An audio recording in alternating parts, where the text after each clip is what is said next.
आज म तपाईहरुसँग ग्रेभी स्टाइलको खसीको मासुको रेसिपी शेयर गर्न गइरहेको छु। मलाई आशा छ तपाईहरुलाई यो रेसिपी एकदमै मनपर्छ होला भनेर।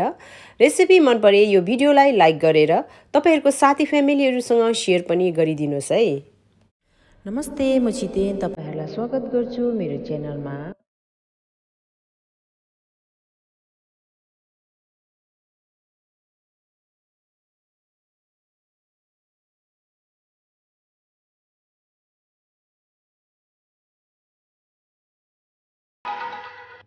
सामग्रीहरु हेरिहालौं है त। यहाँनिर मैले 3 वटा मिडियम साइजको प्याजलाई मसिनो यसरी चप गरेर राखेको छु।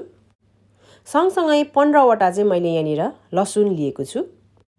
अदुवा लिएको छु यहाँनिर मैले 3 इन्च जत्रो। सँगसँगै 3 वटा हरियो खोर्सानी पनि। सबैभन्दा पहिला लसुन, अदुवा र खोर्सानीलाई चाहिँ मैले यहाँनिर मसिनो गरेर काटे, ग्राइन्डरमा हाल्दा पिस्न सजिलो होस् भनेर। यी सबै सामग्रीहरुलाई मैले यहाँनिर मिक्सर ग्राइन्डरमा ट्रान्सफर गरे।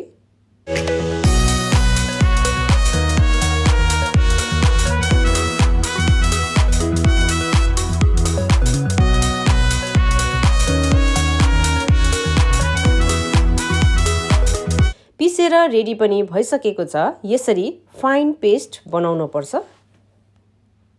टमाटर चाहिँ मैले मिडियम साइजको 2 वटा मसिनो चप गरेको छु। टमाटरको पनि मैले यहाँनिर फाइन पेस्ट बनाएर रेडी गरेको छु। तपाईहरुले चप टमाटर एड गर्नु भए पनि हुन्छ। मासु चाहिँ मैले यहाँनिर 1 केजी लिएको छु। त्यसमा मैले स्वाद अनुसार नुन राखे र मासुलाई पहिला राम्रोसँगले धुनु चाहिँ पर्छ। सँगसँगै मैले हाफ टी स्पुन चाहिँ यहाँनिर बेसार अथवा हर्दी एड गरे। जिरा पाउडर 1 टीस्पुन,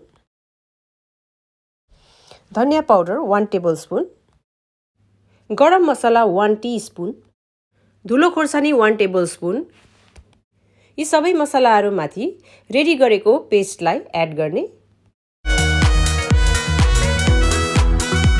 सफा हातले अथवा ग्लोभ्स लाएर राम्रोसँगले यी मसलाहरुलाई मासुमा मिक्स गर्ने।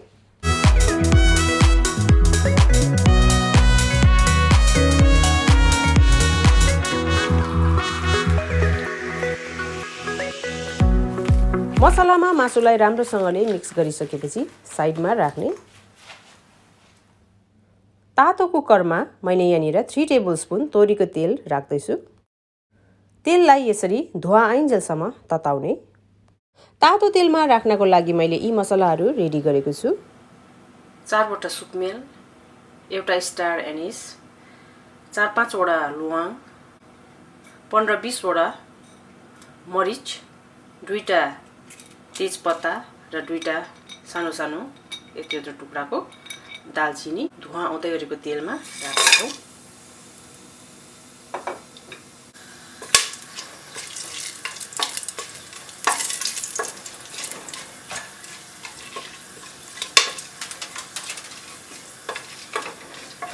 होशियार गरेर गर्नु होला, यसरी पड्किन्छ। अब बिस्तारी मसलामा मोलेको मासुलाई एड गर्ने।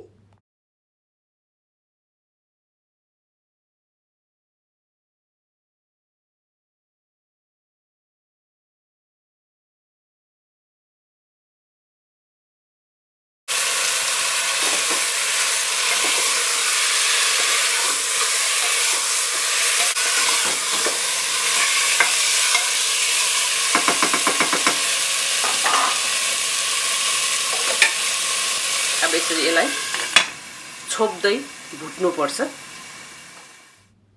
3 मिनेट बाद फेरि यसलाई खोलेर एकपल्ट फेरि राम्रोसँगले चलाउने। यसो गर्दै भुट्न पर्छ मासुलाई एकदमै राम्रोसँगले।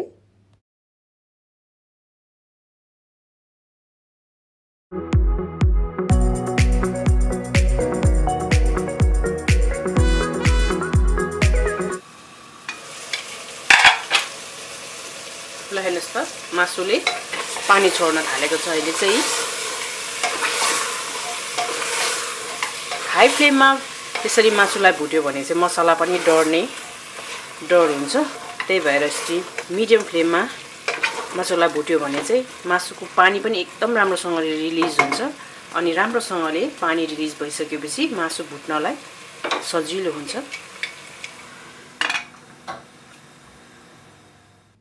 यसरी कभर लगाउँदै भुटेको 3 पल्टमा चाहिँ मासु यतिको हुन्छ र अब चाहिँ यसलाई फेरि भुट्न पर्दैन किनभने यसको मसला डढ्न थालिसकेको छ र अब चाहिँ यसमा म टमाटर एड गर्न गइरहेको छु।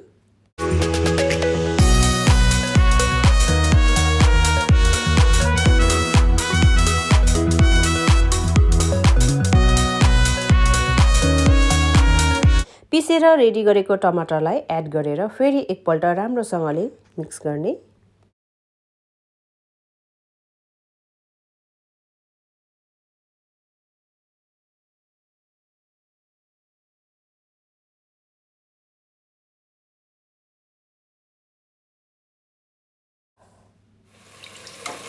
यति गरिसकेपछि अब पानी एड गर्नुपर्छ। यहाँनिर चाहिँ मेरो मिक्सर जारमा अलिअलि पेस्टहरू रहेको थियो, त्यही भएर मैले यहाँनिर थोरै पानी राख्दै यो पनि मैले यहाँनिर वेस्ट नगरिकन मासुमा एड गरेको हो।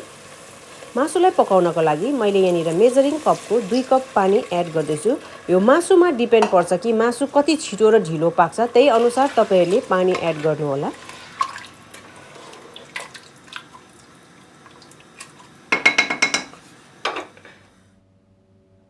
पानी हालिसकेपछि एकपल्ट राम्रो यसरी बोइल हुन दिन पर्छ। जब यसरी बोइल हुन थाल्छ तब चाहिँ कुकरको लिड लगाएर मिडियम हिटमा पकाउने।